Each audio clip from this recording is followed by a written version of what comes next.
सभी मित्रों को मेरा प्यार भरा नमस्कार। साथियों को, सभी विद्यार्थियों को सुप्रभात। तो आज मैं आपको बताने वाला हूं कि माँ और पिताजी के आशीर्वाद में कितनी ताकत होती है। धरती पर माँ और पिता साक्षात भगवान का रूप होते हैं और माँ और पिता के आशीर्वाद से आप अपने जीवन में सारी बुलंदियों को छू सकते हैं। आपका माँ और पिताजी का आशीर्वाद अगर आपके साथ में है तो आपको कभी भी जीवन में पराजय नहीं मिलेगी। आप जो भी काम करेंगे उसके अंदर आपको सफलता मिलेगी। तो डेली हमें हमारी माँ का और हमारे पिताजी का हमें आशीर्वाद लेना चाहिए। उनसे आशीर्वाद हमें डेली प्राप्त करना चाहिए। इसी के बारे में गुजरात के खंबात के एक व्यापारी का सच्चा वृतांत जो है वो मैं आपको सुनाता हूँ। तो गुजरात में खंबात में एक व्यापारी था। वो बहुत ही ज़्यादा संपन्न परिवार से नहीं था, लेकिन वो अपने जीवन में हमेशा सच्चाई से काम करता था और प्रामाणिकता से काम करता था।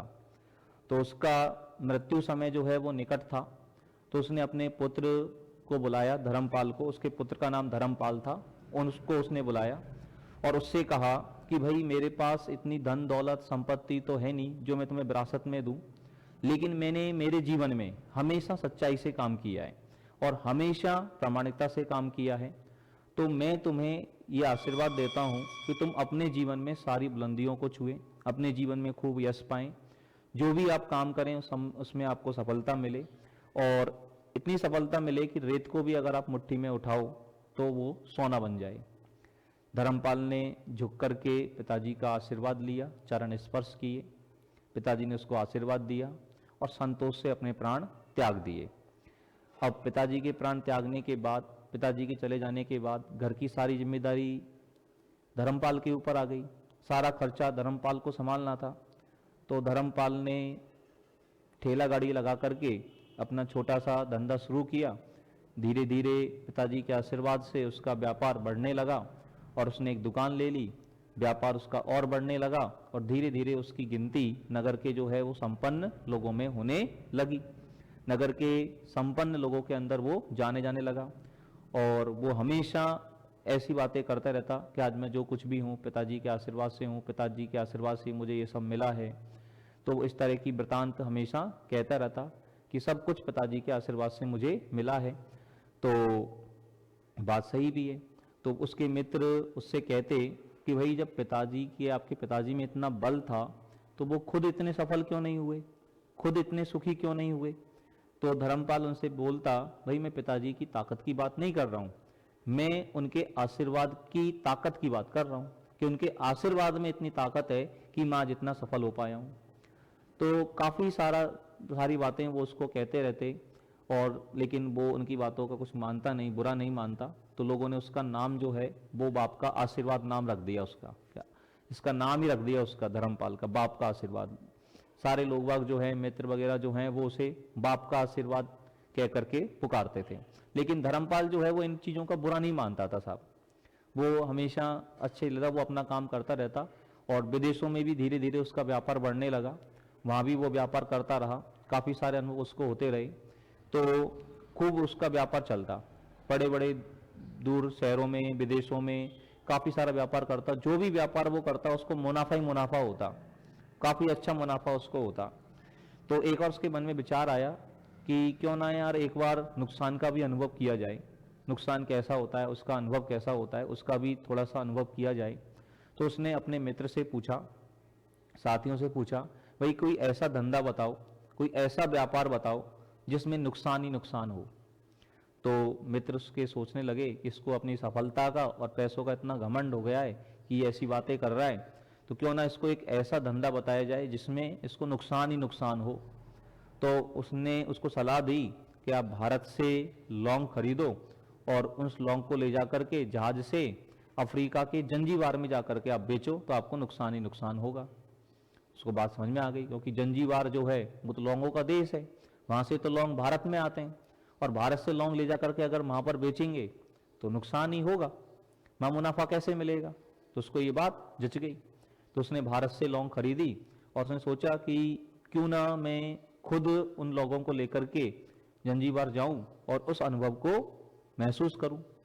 तो वो जहाज से लौंग को, भारत से लौंग ली उसने और जहाज से लेकर के जंजीबार पहुंचा, और जहाज से उतर करके वो लंबी रेतीले रास्ते पर जा रहा था कि सामने से उसे वहाँ का सुल्तान आता हुआ नजर आया, और उसके साथ में सैकड़ों सिपाही थे, और उन सारे सिपाहियों के हाथ में कोई बंदूक, हथियार, तलवार वगैरह नहीं थे, उनके हाथों में बड़ी बड़ी छलनियाँ थी। तो धर्मपाल ने उनको झुक करके नमस्कार किया और उसने कहा मैं व्यापारी हूँ। सुल्तान ने पूछा भाई आप कहाँ से आए हैं, क्यों आए हैं? तो उसने सारी बात बताई और कि मैं भारत से आया हूँ, व्यापार करने आया हूँ। तो सुल्तान जो है वो व्यापारी की बहुत इज्जत करता था, तो उसने उसको बहुत मान सम्मान दिया, प्यार से बातें करी। तो सुल्तान ने उससे पूछा भाई आपके साथ इतने सारे सैनिक हैं लेकिन किसी के भी हाथ में ये हथियार वथियार नहीं है, इतनी सारी सेना लेकर जा रहे हो, इतनी बड़ी बड़ी छलनी आपके हाथ में, ये सब क्या है? तो सुल्तान ने उससे कहा कि मेरी एक अंगूठी है, बहुत कीमती अंगूठी है, वो सुबह में जब समुद्र तट पर टहलने आया था तो वहाँ पर मेरी वो अंगूठी गिर गई रेत में। तो उस अंगूठी, ये सब छलनियों से उस रेत को छान छान कर देखेंगे और उस अंगूठी को ढूंढने का प्रयास करेंगे। तो उसने, सुल्तान ने पूछा वही अंगूठी बहुत कीमती होगी, बहुत कीमती अंगूठी होगी, तभी तो आप इतनी बड़ी सेना लेकर के उसको ढूंढने के लिए आए हैं। तो सुल्तान ने कहा नहीं, उससे भी कहीं ज्यादा कीमती अंगूठी, अनगिनत अंगूठियां मेरे पास खजाने में हैं, लेकिन वो अंगूठी मेरे लिए एक फकीर का आशीर्वाद है, उसके आशीर्वाद से ही ये सारी सल्तनत है मेरे पास, सारा सुख है, सब कुछ है, जो कुछ भी आज मेरे पास है उस आशीर्वाद से ही है, इसलिए वो मेरे लिए अनमोल है, उन सारी कीमती अंगूठियों से भी ज्यादा बढ़कर है, मेरी सल्तनत से भी ज्यादा बढ़कर है, और ये सब उस अंगूठी को ही यहाँ पर ढूंढने के लिए आए हैं। बात सही है। फिर सुल्तान ने उससे पूछा भाई आप यहाँ पर किस चीज का व्यापार करने आए हैं, क्या माल लेकर के आप आए हो? तो सुल्तान ने कहा भाई मैं यहाँ पर लौंग लेकर के आया हूँ। तो सुल्तान का आश्चर्य का ठिकाना नहीं रहा सभी का कि लौंग, जंजीबार तो लौंगों का देश है, यहाँ से तो लौंग बाहर जाते हैं, यहाँ आपके लौंग कौन खरीदेगा? यहाँ तो मुट्ठी, एक पैसे में मुट्ठी भर लौंग मिल जाते हैं, तो आपको यहाँ पर कौन इसकी तो कीमत देगा, कौन आपसे लौंग खरीदेगा, क्या आपको मुनाफा मिलेगा? तो सुल्तान ने कहा भाई यही चीज तो मैं देखने आया हूँ।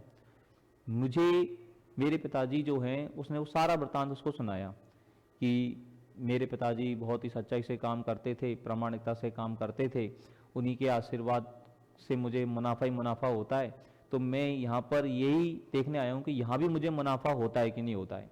और कहते कहते वो नीचे की तरफ झुका और नीचे से एक मुट्ठी उसने रेत ली और रेत को अपनी उंगलियों के बीच में होकर के उसने रेत को गिराया।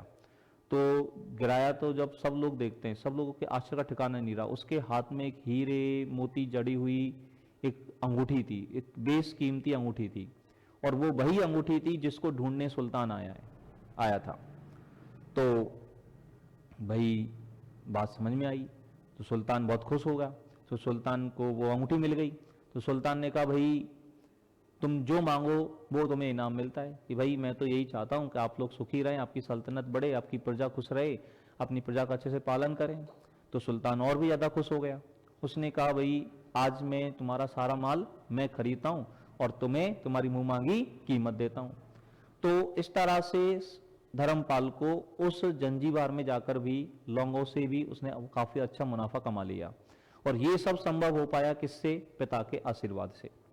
तो धरती पर माँ और पिता हमारे लिए साक्षात भगवान हैं। डेली उनका अगर आशीर्वाद लें तो हम भी धर्मपाल की तरह अपने जीवन की सारी बुलंदियों को छू सकते हैं, सारी सफलताओं को हम लोग पा सकते हैं। माँ और पिताजी का आशीर्वाद अगर हमारे साथ में है तो हमें कभी भी पराजय का मुंह नहीं देखना पड़ेगा। तो आप सभी, मैं भी, आज हम जब भी, मैं भी जो भी सफल हो पाया हूँ, जितना भी सफल हो पाया हूँ, तो ये भी हमारे साथ भी माँ और पिताजी का आशीर्वाद ही है कि हम लोग इतना आगे बढ़ पाए। तो हम सब डेली माँ पिताजी का आशीर्वाद लें और अपने जीवन में आगे बढ़ें, उनको कभी भी कोई कष्ट नहीं पहुंचाएं, उनका सम्मान करें, घर में बड़े बुजुर्गों का सम्मान करें, उन सब का आशीर्वाद लें। यही मैं आप लोगों से कहना चाहता हूं। धन्यवाद। Thank you very much.